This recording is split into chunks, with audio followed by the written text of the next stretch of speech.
안녕하세요. 길몽 웰빙치약 개발자 백일몽입니다.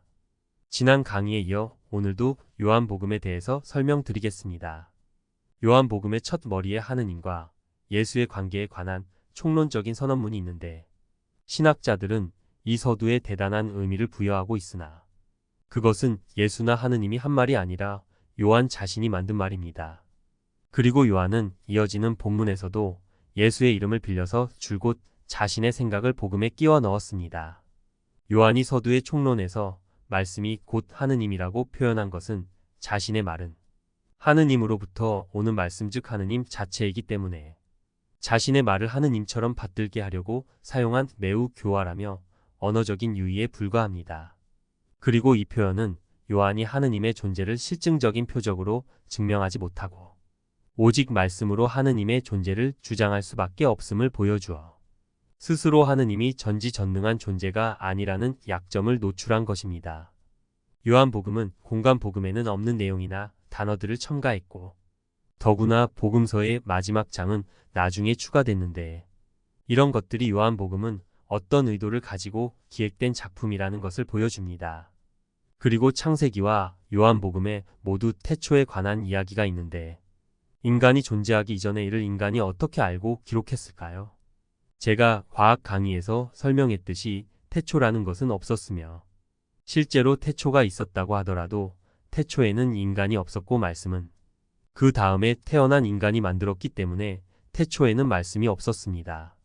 지금 여기 있는 것은 영원히 존재하는 것이고 여기 없는 것은 영원히 존재할 수 없는 것이므로 태초나 종말이 실제로는 없습니다. 자세한 내용은 저의 과학 강의를 참조하시기 바랍니다. 공간복음에서는 세례 요한이 잡혀간 후에 예수가 갈릴리로 피신해서 처음 설교를 시작했다고 분명히 밝히고 있는데 요한복음은 그와 다르게 예수가 사람들에게 설교하며 세례를 주고 있을 때에도 아직 세례 요한이 잡혀가지 않았다고 기록합니다.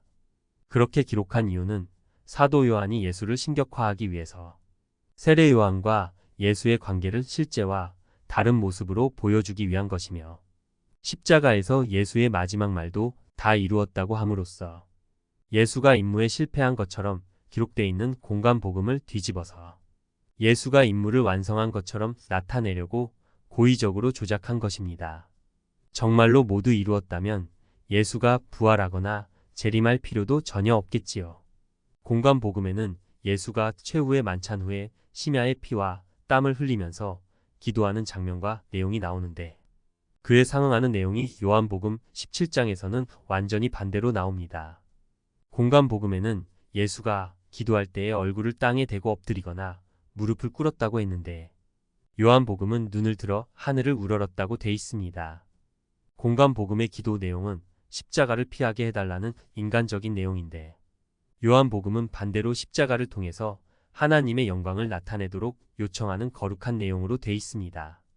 요한이 이렇게 기도의 방식과 내용을 반대로 기록한 이유는 예수가 피땀을 흘리면서 간절히 기도했다는 것은 무엇인가를 갈구했다는 것이고 그것은 예수의 인간적인 불완전성을 나타냄으로써 예수의 신성이 훼손되고 십자가 사건과 보혈의 구속도 예정이 아니라 사고라는 것을 의미하게 되므로 기도의 내용과 형식을 고의적으로 바꾼 것입니다. 예수는 겟세마네 동산에서 기도할 때에 조용한 곳을 찾는 평소의 습관대로 제자들과 상당한 거리를 두었고 더구나 제자들은 잠을 자고 있었으므로 요한이 예수의 기도 내용을 들었을 리가 없습니다. 그런데 잠에서 깨어난 제자들이 땀에 젖은 예수의 모습을 보고 무슨 기도를 그렇게 열심히 했냐고 물었으나 예수가 간략하게 공간복음의 내용처럼 말해 주었을 것입니다.